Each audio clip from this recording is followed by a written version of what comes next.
51 behind you. Were you hit? Holy cow, that was close, but no, I was not. Okay. 726. I'm going to get hit here, Metro. This is not good. I have 2 tows started. You know what? I'm rolling up behind you here in a second. 2 tows started. What do you need?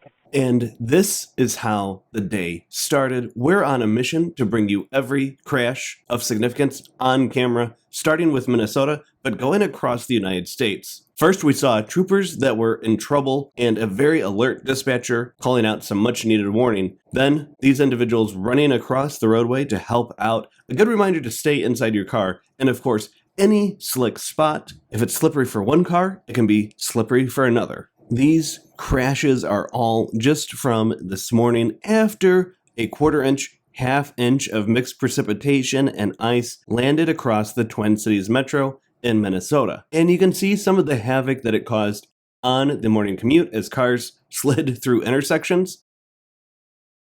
Now to Chicago, this car passing on the shoulder, going well in excess of 100 miles an hour before striking that semi hard enough to knock it over.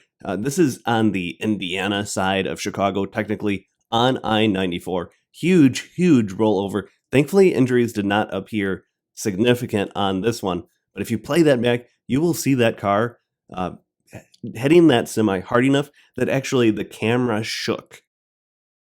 And here's one more truck crash in Indiana. Really such grace, so sliding like that. Very graceful. And here are all the other numerous crashes our system has caught on camera over the last few weeks. And we're going to have these coming at you every 4 seconds.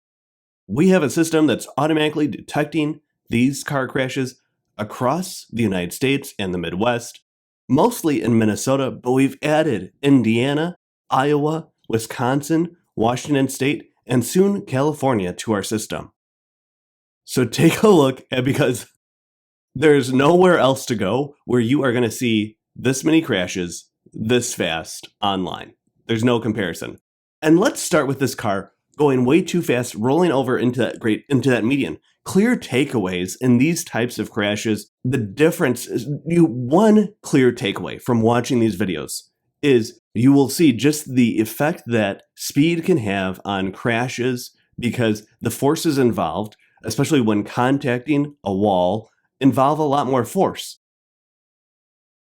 And slower speeds, like this car here, prevent you from rolling over versus other cars going off a lot faster, going airborne, and narrowly avoiding hitting a fixed object like a tree. And as you hear public officials say over and over again, be careful getting out of your car. This vehicle, if you're curious, has a cargo carrier on the top. I want you to know no one was hurt on that one. This video from Wisconsin, as we start to expand some of our coverage outside of Minnesota, really working hard to take you coast to coast, cover every crash of interest across the United States. Let's talk slide-offs for a moment. As a reminder, if there are slide-offs up ahead, that's a sign that the road ahead could be slippery, not just for the cars that slid off, but for you as well.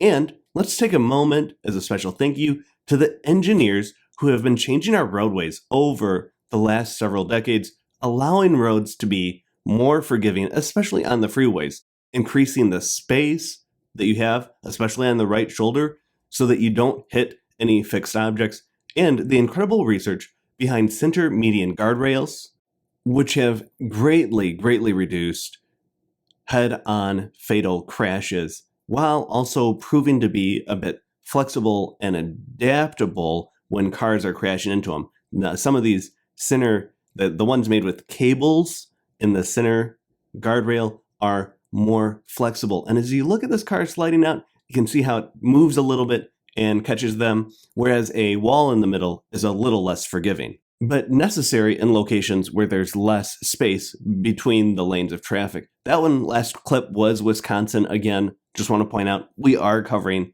other states. Indiana, this was a semi versus a car in Indiana, just outside of Indianapolis. So if you know some folks in Wisconsin or Indiana, and we have Washington State coming up in just a moment, be sure to share this with them so that they're getting to see it's not just Minnesota drivers.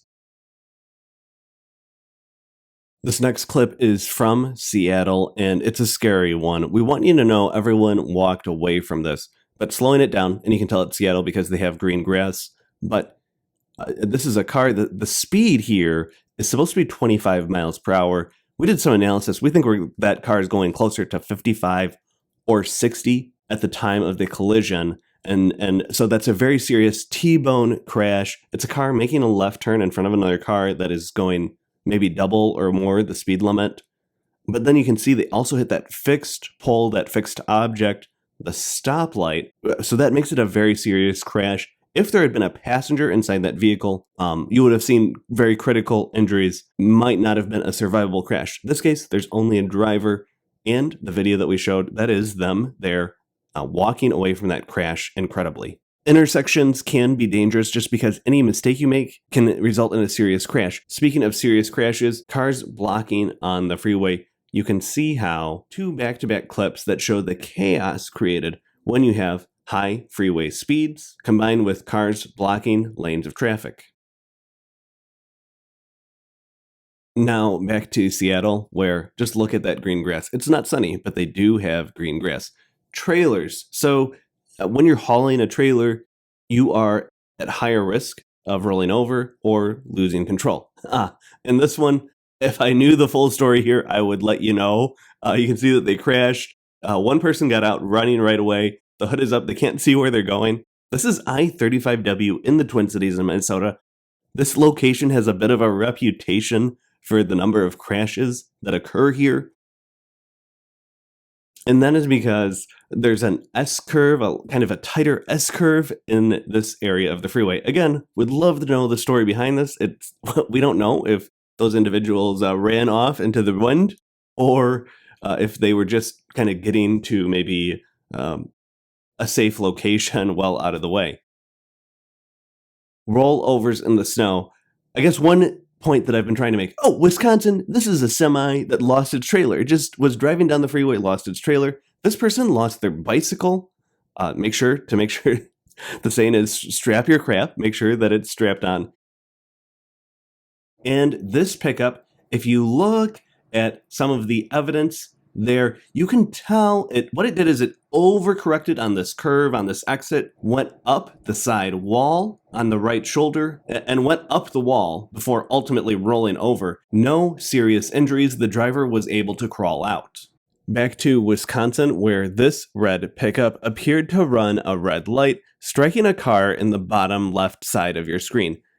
Off I-94 near 84th Street in Milwaukee, that required extrication. However, the entrapment did not appear particularly severe. Also in Wisconsin, I-41 at County Road J, multi-vehicle crash after some drivers were a bit slow on their braking speed. Now, over to Des Moines, Iowa, where a car in the right lane abruptly moved to the center line, causing a multi-vehicle crash. 1, 2, 3, 4 in that middle lane. Minimum of 4. Looks like the semi-truck was able to get around them. But that on I-80 in Des Moines. Here, an attentive driver, we've sped this clip up. An attentive driver noticed that the pickup next to her, the driver was passed out. That can be a sign of a serious medical issue or inebriation. And a lot of times, when people pass out in these situations, their foot is on the brake. Take a closer look at what happens when those first responders get closer. A little bit of a surprise. Yep, as soon as you wake them up, their foot's going to come off the gas just instinctively. Thankfully, they were able to put it in park and get this person the help they needed or take the appropriate tests to determine whether or not they were inebriated. Big kudos to the attentive driver that caught on to this situation and called it in. This couple was having a bit of a lover's quarrel after a crash when emotions can run high, but the man on the left intervened. A good Samaritan stopped to help calm down both of them, but also make sure that they were okay. Thankfully, it doesn't look too bad. The car looks damaged, but it looks like they hit these more flexible guardrails. And this video was when it was very cold out. One good Samaritan checking on a pedestrian on the side of the freeway. This individual thankfully got a ride where it's nice and warm, and this happened to be one of our rare videos where we caught a trooper without their hat on. If you're still watching, that's a sign that you're pretty passionate about car crashes. And if you're an academic, a researcher, working in the legal profession, working in insurance, or just want to know about more about our database of crashes on camera, or how you can be supporting us in our mission to capture every crash of significance on camera across the United States, please reach out. MN.Safety.Alerts at gmail.com.